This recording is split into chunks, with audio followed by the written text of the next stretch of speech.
हिंदू धर्म में विधवा क्यों पहनती है सफेद वस्त्र, जानिए 6 रहस्यमयी कारण। नमस्कार, मार्तंड ज्योतिष केंद्र में आप सभी का स्वागत है। मैं हूं नीरज कुमार। सफेद रंग हर तरह से शुभ माना गया है, लेकिन वक्त के साथ लोगों ने इस रंग का मांगलिक कार्यों में इस्तेमाल बंद कर दिया है।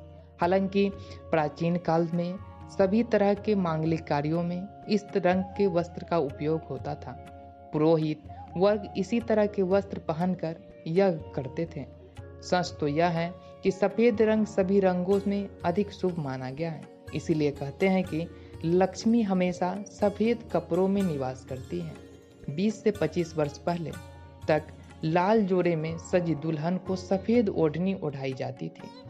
इसका यह मतलब है कि दुल्हन ससुराल में पहला कदम रखे तो उसके सफेद वस्त्रों में लक्ष्मी का वास हो। आज भी ग्रामीण क्षेत्रों में सफेद ओढ़नी का परंपरा पालन किया जाता है। आपको बता दें कि यदि किसी की पति मर गया हो तो उसे विधवा, और किसी की पत्नी मर गई हो तो उसे विधुर कहा जाता है। शास्त्रों के अनुसार पति की मृत्यु के 9वें दिन उसे दुनिया भर के रंगों का त्याग कर सफेद साड़ी पहनने की परंपरा है। वह किसी भी प्रकार के आभूषण या श्रृंगार नहीं कर सकती। स्त्री को उसके पति के निधन के कुछ सालों बाद तक केवल सफेद वस्त्र ही पहनने होते हैं, और उसके बाद यदि वह चाहे तो रंग बदलना चाहे तो बेहद हल्के रंग के वस्त्र पहन सकती है। हिंदू धर्म में तलाक या पति के मौत के बाद फिर से विवाह करने के बारे में स्पष्ट निर्देश नहीं दिए गए हैं।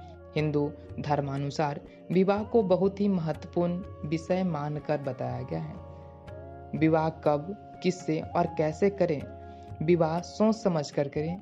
विवाह करने से पहले दोनों पक्ष की कुंडली अच्छे से परख लें, फिर विवाह करें। कई तरह के जांच के बाद ही विवाह करने की सलाह दी जाती है, ताकि आगे चलकर इस रिश्ते में किसी भी प्रकार की व्यवधान न हो। लेकिन वर्तमान में विवाह और प्रेम विवाह बहुत ही सरल प्रक्रिया बना दी गई है और तलाक कठिन, जबकि इसका उल्टा होना चाहिए, तभी संबंध पुख्ती हो पाते। प्राचीन काल की परंपरा में और पौराणिक इतिहास में विवाह और संबंध विच्छेद के किस्से पढ़ने को मिलते हैं। उत्तर भारत के ग्रामीण इलाकों में विधवा विवाह का प्रचलन है, जिसे नाता कहा जाता है। कोई स्त्री पुनर्विवाह निर्णय लेती है तो इसके लिए वह स्वतंत्र रूप से ले सकती है। अब लोगों की सोच बदल रही है। इसी कारण आज विधवाओं को भी समाज में बराबरी का सम्मान दिया जाता है। यह जरूरी नहीं है कि हर नियम कानून से लोगों का फायदा हो। आज समाज का स्वरूप बदल रहा है। विधवाएं रंगीन वस्त्र भी पहन रही है और शादी भी कर रही है। वेदों में एक विधवा को सभी अधिकार देने एवं दूसरा विवाह करने का अधिकार दिया गया है। लेकिन सवाल यह है कि पति की मौत के बाद हिंदू महिलाएं सफेद साड़ी या वस्त्र क्यों धारण करती हैं? जाने इसके पीछे की 6 बातें।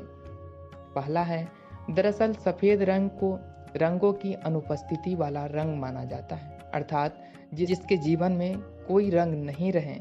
सन्यासी भी सफेद वस्त्र धारण करते हैं। जब महिला का पति मर जाता है तो उसके लिए यह सबसे बड़ी घटना होती है। इसका मतलब है कि अब उसके जीवन में कोई रंग नहीं रहा। सफेद साड़ी पहनने से महिला की एक अलग पहचान बन जाती है। सभी लोग उनके प्रति संवेदन रहने लगते हैं। इस मनोवैज्ञानिक प्रभाव के चलते वह सामाजिक सुरक्षा के दायरे में रहती है। एक विधवा के सफेद वस्त्र पहनने के पीछे का सबसे बड़ा कारण यह है कि सफेद रंग आत्मविश्वास और बल प्रदान करता है। वह कठिन से कठिन समय को पार करने में सहायक बनता है। इसके साथ ही सफेद वस्त्र विधवा स्त्री को प्रभु में अपना ध्यान लगाने में मदद करते हैं। सफेद कपड़ा पहनने से मन शांत और सात्विक बना रहता है। महिलाओं का ध्यान न भटके, इसलिए उन्हें सफेद कपड़े पहनने को कहा जाता है, क्योंकि रंगीन कपड़े इंसान को भौतिक सुखों के बारे में बताते हैं। ऐसे में महिला का पति साथ नहीं होने पर महिलाएं कैसे उन चीजों की भरपाई करेंगी? इस बात से बचने के लिए विधवाओं को सफेद वस्त्र पहनने को कहा जाता है। 5वां, शास्त्रों के मुताबिक पति को परमेश्वर कहा जाता है, और ऐसे में अगर परमेश्वर की जीवन समाप्त हो जाता है, महिलाओं को भी संसार की माया मोह छोड़कर भगवान में मन लगाना चाहिए। छठा, ऐसा माना जाता है कि पुत्र या पुत्री का जन्म हो चुका है और उसके बाद पति की मौत हो गई है तो दोबारा शादी नहीं करने से पुत्र पुत्रियों के जीवन पर विपत्ति या प्रतिकूल असर नहीं पड़ता है। उनके भीतर भी नैतिकता और अपने पति के प्रति जिम्मेदारी और संवेदना का भाव उत्पन्न होता है, एक ईमानदार प्रयास माना जाता है। तो दोस्तों, आज हमने इस वीडियो के माध्यम से आपको हिंदू धर्म में विधवाएं क्यों पहनती है सफ़ेद वस्त्र, उसके बारे में विस्तार से बताया। उम्मीद है यह वीडियो आप सभी को पसंद आया होगा। फिर मिलते हैं एक नई जानकारी के साथ, तब तक के लिए दीजिए हमें इजाज़त। आपका दिन शुभ हो। जय श्री कृष्ण।